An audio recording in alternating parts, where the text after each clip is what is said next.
to capture this, and especially in Istanbul. We're two Canadians, we're far from home, and it's just really for me. It's always exciting when Sure. you get some, and especially a musician from Canada. It really makes me feel good. The music that you've played since you've been around here, you've played with some other musicians and things like that. People have heard your music maybe for the first time, or this style of music for the first time. What's been the general sort of reaction from the Turkish listeners who've been? Well, people seem to like it, and that's really, I'm really happy about that. It's you never know how you're going to be received, but I felt really welcomed here, and I've been meeting quite a few Turkish musicians, and we don't really, communicate language-wise so much, but I've been listening to a lot of music, and I really enjoyed meeting the people that I have. And but yeah, generally, my playing's been well received, and I've been playing on the street and Istiklal, and it's been really good. It's a great way to meet people, and there's a whole kind of community of street musicians. Yeah, well, I'm thinking, there's this one gift that music has, that you don't actually have to vocalize the communication.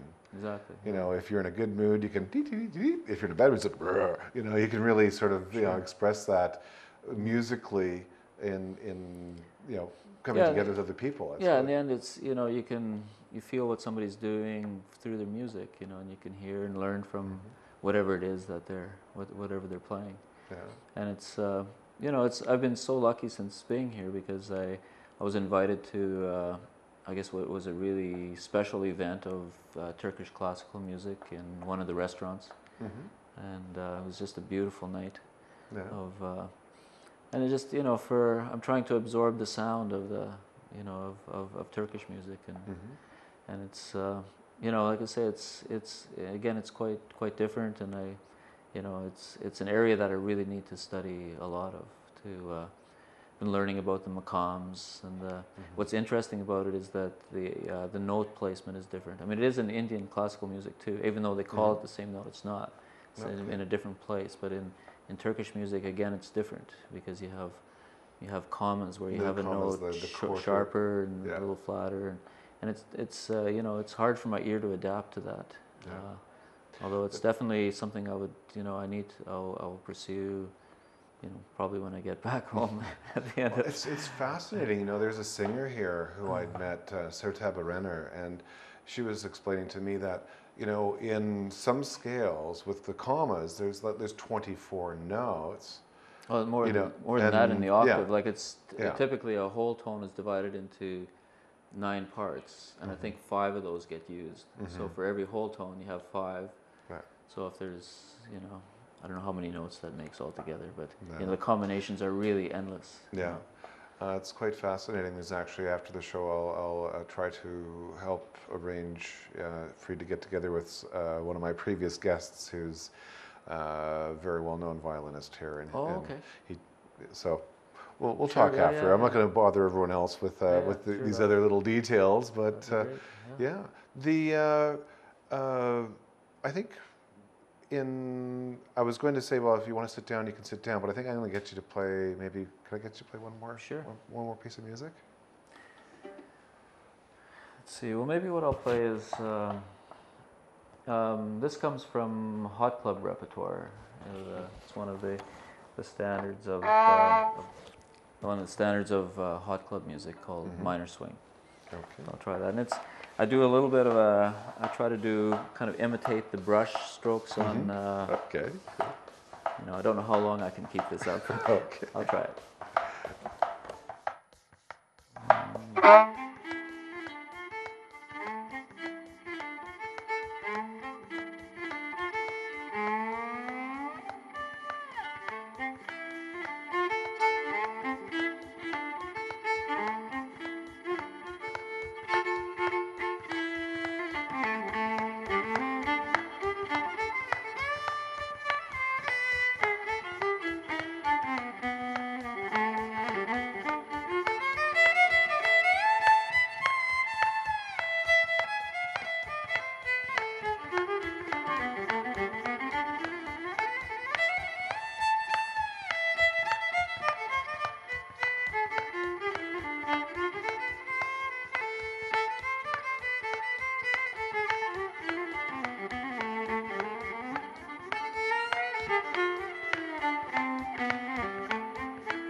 Cam, we got you back in your seat now, and we only have a couple minutes left. So, when you go back to Canada, I'm going to ask. Well, there's two questions I'll ask you. One, when you told people, okay, you're going to India, and then did you know you're going to be coming in through Istanbul as well? Yeah. I knew I was coming. Yeah. What was the reaction of your friends when you said you're going to go to India and Istanbul and through this part of the world? They were completely jealous.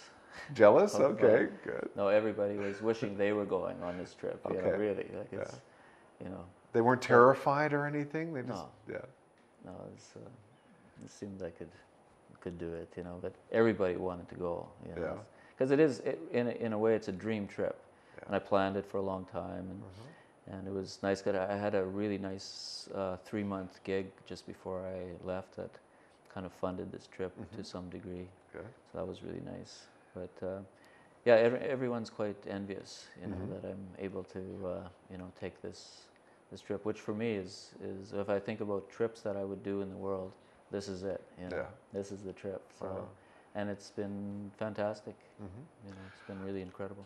When you get back home, if you get back home, like you're saying, that's the question mark. Sure.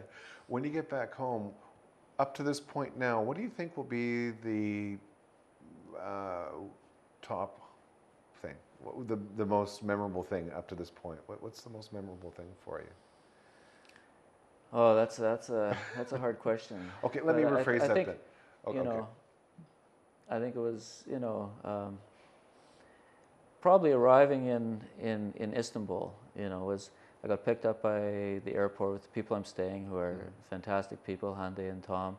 I got picked up and driving into the city and just seeing this amazing place. And it was just that moment I thought, you know, and it felt like, you know, felt like home almost. It's kind of funny because I felt like, okay, this is really the place, you know. I mean, I really enjoyed India, but, you know, and it's been amazing here in Istanbul.